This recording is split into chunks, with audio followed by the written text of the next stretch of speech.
এই বৈষম্যের বিরুদ্ধে আমাদের সন্তান সন্ততিরা রাস্তায় নেমেছিল। তারা বলেছিল কোটার সংস্কার করো, বিলুপ্তি নয়।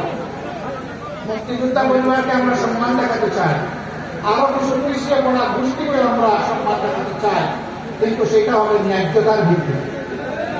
আমরা অন্যায় কিছু মেনে নেব না।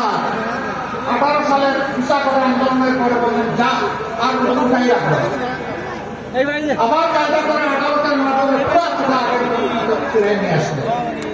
ছাত্র সমাজ বলছিল তাদের সাথে এটা ধোঁকাবাজি করা হয়েছে, তাই এবার তারা আন্দোলনে নেমেছিল।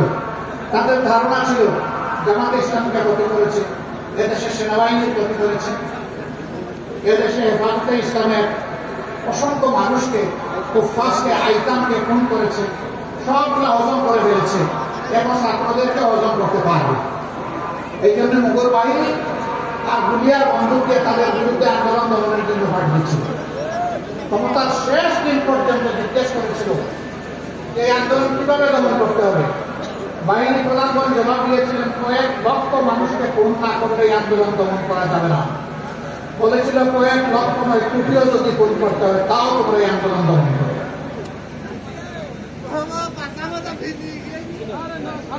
তারা তখন বলেছিলেন এখন তো ম্যাডাম দেখা যায় না, স্যার মাফ করবে, বাংলাদেশ এখন আর এই জায়গায় নাই।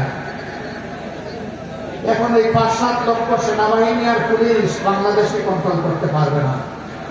এখন বাংলাদেশের 10 কোটি যোদ্ধা রাস্তায় নেমে এসেছে।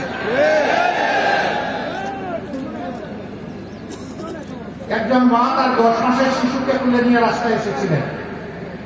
সাংবাদিক বন্ধুরা প্রশ্ন করেছিল আপনি এই সাংঘাতিক কাজ করতে গেলেন কেন? বলে কি করেছি? কেউ অবুঝ এই দুধের শিশুকে তুলে নিয়ে আপনি কেন রাস্তায় এসেছেন? মুহুর্মুহু গুলি, লাশের পর লাশ, চুপ চুপ রক্ত, আপনি কেন এখানে অবুঝ শিশু নিয়ে এসেছেন? তিনি বলেছিলেন শিশু আমার একটা নয়, যতগুলা যুবক যুবতী আজকে রাস্তায় নেমেছে সবগুলো আমার সন্তান। ওই সন্তানদের জীবনের প্রতি সম্মান রেখে আমি আমার এই সন্তান নিয়ে এখানে এসেছি।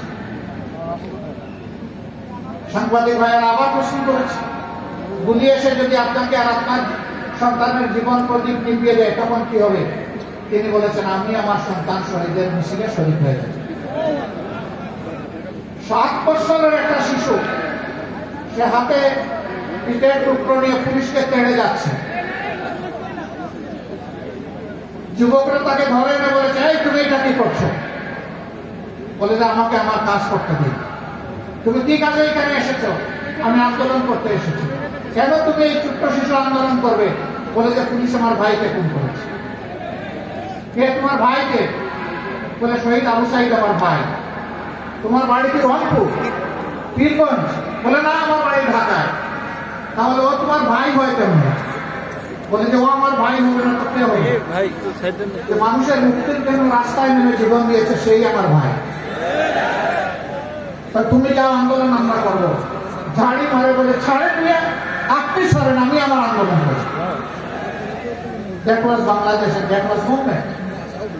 কেন এই 10 মাসের শিশু আন্দোলনে শরীর হয়ে গেল, এই 7 বছরের শিশু কেন শরীর হলো? এই মা কেন আসলেন?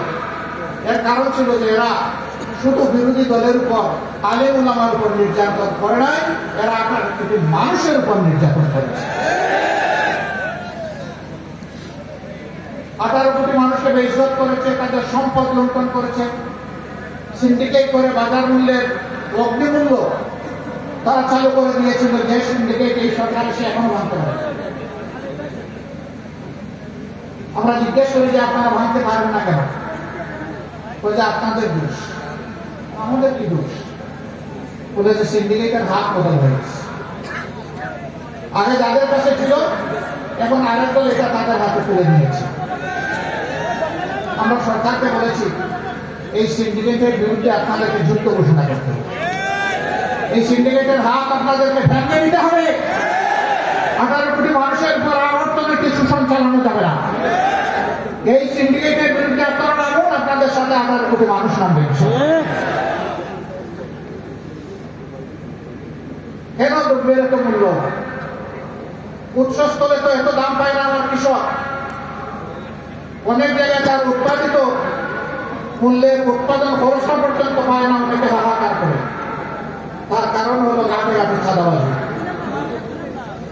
এই চাঁদাবাজি তো আগে ছিল 5 আগস্টের পরে কুষ্টিয়া আর কোন চাঁদাবাজি নেই। কুষ্টিয়া এখন চাঁদাবাজ মুক্ত, ঠিক আছে না? না, এখনো চাঁদাবাজি চলে।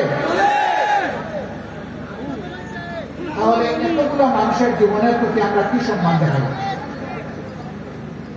আপনারা কি আবার চাঁদাবাজি এই দেশে চলতে দিতে পারেন? আপনারা সমর্থন করেন?